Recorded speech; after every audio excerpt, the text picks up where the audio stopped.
When you go through a circumstance like this one, it may be difficult, but you need to encourage yourself. David encouraged himself in the Lord. David found strength in the Lord his God. We have many examples from some of the songs that he wrote that teach us a little bit about strengthening himself in the Lord. Here's a good one, Psalm 13. Psalm 13 is a song that he wrote, and he says, Psalm 13, I'm just going to read the whole of it. He says, "How long, O Lord, will you forget me forever? How long will you hide your face from me? How long must I wrestle with my thoughts day after day, and day after day have sorrow in my heart? How long will my enemy triumph over me? Look on me and answer, Lord my God. Give light to my eyes, or I will sleep in death, and my enemy will say, I have overcome him, and my foes will rejoice when I fall." Then the whole tone just changes over here. "But I trust in your unfailing love. My heart rejoices in your salvation, and I will sing of the Lord's praise, for he has been good to me." To encourage yourself in the Lord, according to these examples, means at least two things. First of all, you need to be ready to face your feelings head on. Be honest to God and honest to those who are close to you. We read a little earlier in verse 4 of our reading that David wept along with the men. In fact, he cried so much that they did not have any more strength to cry. They poured out their hearts to one another. David found an open space where he could be able to be free to share his feelings and his thoughts. And then as we take examples from Scripture, he then opened his heart out to God. That's how David used to do this thing. He used to express himself to God and speak through some songs that have been written for us as prayers. There is a place for honest, constructive venting of your feelings. I'm going to say that again. There's a place for honest, constructive venting of your feelings. If you're not honest about what you're feeling, if you're not honest about what you're going through, then it is very difficult to move on, to grow, and even to be able to deal with the difficulty of the circumstance. Not being able to vent your feelings or not being able to articulate your feelings is tantamount to denial. It's almost like saying, this thing didn't happen to me. So that's the first thing about encouraging yourself. Encouraging yourself means being open and honest about your feelings. But secondly, you need to move beyond that. Don't just stop at venting. Venting by itself can also become toxic. You need to move on and entrust the circumstance to God, and trust the issue to God. Be ready to trust in God's sovereignty over your situation. God is ultimately in control. My circumstance does not change who God is. What I am going through does not change the definition of who God is and what he can do or cannot do. God is sovereign over our circumstances. And it is because of that we must be able to release our circumstances and our situation back to God. Verse 5 of the Psalm says, "But I trust in your unfailing love, and my heart rejoices in your salvation, in your rescue, in your solution for my issue." So you must speak to yourself and encourage yourself and tell yourself, you know what, Kiama, God is in control. God holds the keys to my future and my destiny, and no one else. So encourage yourself. That's the first thing that you must do. But the second thing that you need to do is to engage yourself.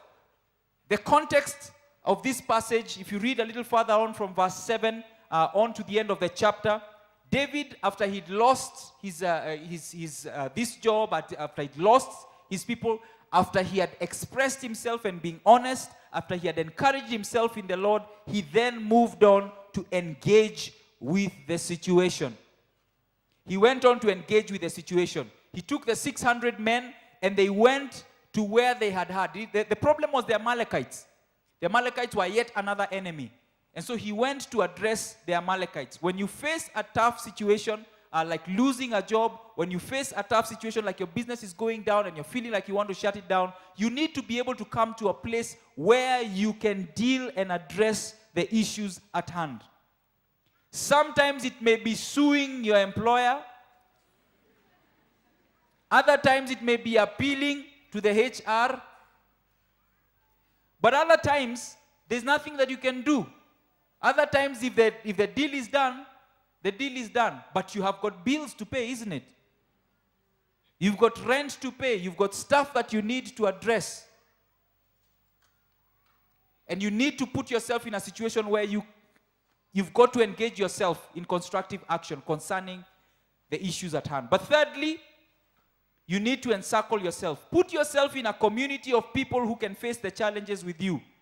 When you read further, you find that David had at least 400 fellow men who went to engage the Amalekites with him. He could not have solved the Amalekite problem by himself. Now, of course, when he went there, he went with a vengeance because he sorted those people out completely. I guess also because everyone else's wife was also there. So guys were duly motivated. But when you read about David, you find that it is not just those 400 men. David had a close circle of at least 30 people that stood together with him, that worked together with him, people who he opened up his heart to, people who they went to war with, and at times of peace where they spent time together, people who were so tight with him that if he needed a drink of water, those guys could, break the enemy lines to get him some water to drink, literally. If you're like me, the last thing that you want to do when you're going through a challenge is to talk about anyone. Talk with anyone about it. It's difficult. What do I tell them? Hey, Pato, I lost my job. Difficult, isn't it? Yet, these people that are around you and the people that you encircle yourself with are the very people that you need to be able to help you walk through this. In fact, let's go back to this testimony. I'd like to know for Theory to share with us a little bit about some of the people around him and how he got out of the situation. Hi again. Now, as Pastor Kema is saying, one of the things that you feel is you don't want to talk to anybody about this. It's my problem. Let me deal with it.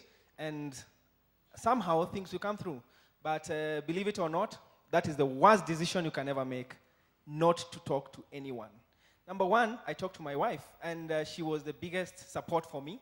She was the biggest pillar. We have bills to pay, so she knows. We have to cut down on things. And if she's not aware, if we do not talk about it, how do we even start discussing where to cut, what to do, how do we move forward? How did she respond? First, we pray. Because, Yes. Beyond everything else, these are their emotions in these things. Yes. So if you do not pray about these, the emotions might take over, and you are not able. You may just be arguing about things, about what is not happening. Yeah. But these are things that you need to really settle down and tackle, the two of you. So she was my biggest support in this.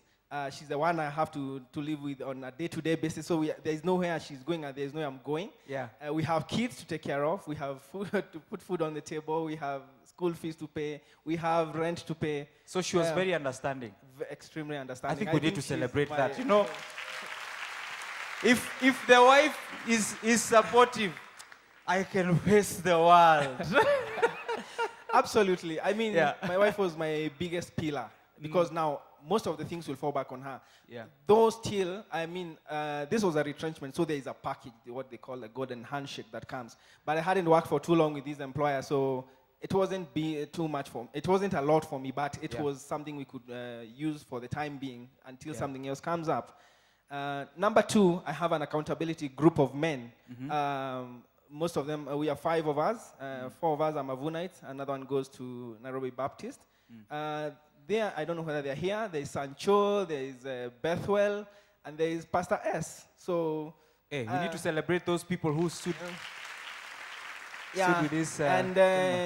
Of course, these are the first people you tell. Even when you sense what is going on, you talk to them so that they are praying for you, even as things are happening, so that you are at peace, and they were really, really supportive. Yeah. I remember when I came back, the first thing they told me, we have to have a meeting. We have a many group on Safaricom. Yeah. So the first thing is that a message goes through, and the next day we had to have a coffee date, which ran, it must have run for about 5 or 6 hours. They set up a meeting, they stopped what they were doing to just come around you. Yeah. That is commendable. Yeah, and of that course. Is commendable. Amazing.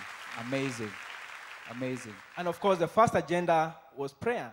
Yeah. And what also happens that, remember, these are also people who know other things about you. They know about your family. They know your needs. They know what it is that that is required to be done. Because, I mean, you talk about everything about your life. So they were very, very supportive. Wow. Yeah. Wow. I have friends also. We have another, I would say, an informal LG group kind of.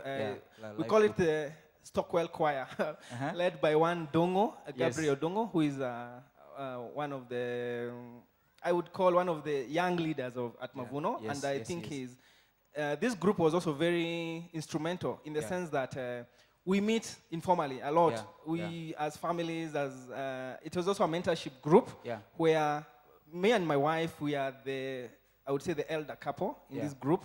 So we really were the mentors. But these people came through for us in the sense that now it is for us to depend upon them. They gave back to you after They you. gave back to us, and it was very, very crucial. This is Dongo. We have Pastor Sam and Pastor Jane. And Frank, Pastor Frank of Teens Connect. So it was also a very crucial group. I have a couple of friends of ours. They are called Ben and Judy Bebe, who we talk a lot about things because actually we were working in the same organization at some point. So issues relating to work we share a lot because it's the same issues that we share. And these groups were very, very critical. Wow. Wow, that's amazing.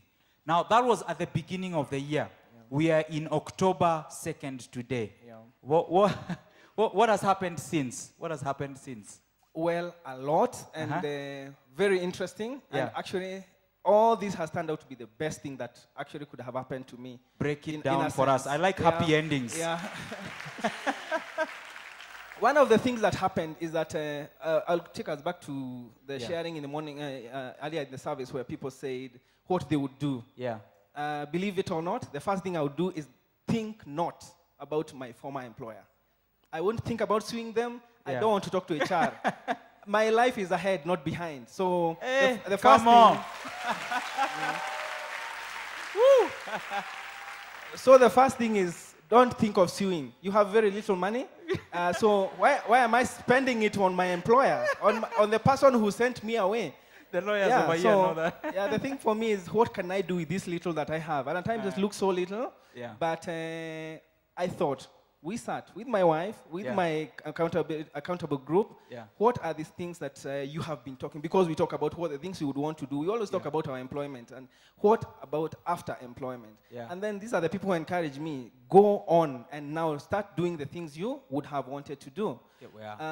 At the same time, I was also looking for another job. Obviously, I mean, this came impromptu, so you have to survive even as you think of something else to do. So here I am now. Then it's an issue of two jobs. One, what I would want to do permanently that will secure me financially, and then look for another job that holds you on good stead as you stabilize what it is you want to do on the side. So what I did is, the little money I got, I have a passion for farming. And so I started a farming project. As we speak right now, this is the end month of September. I'm paying 9 permanent staff. And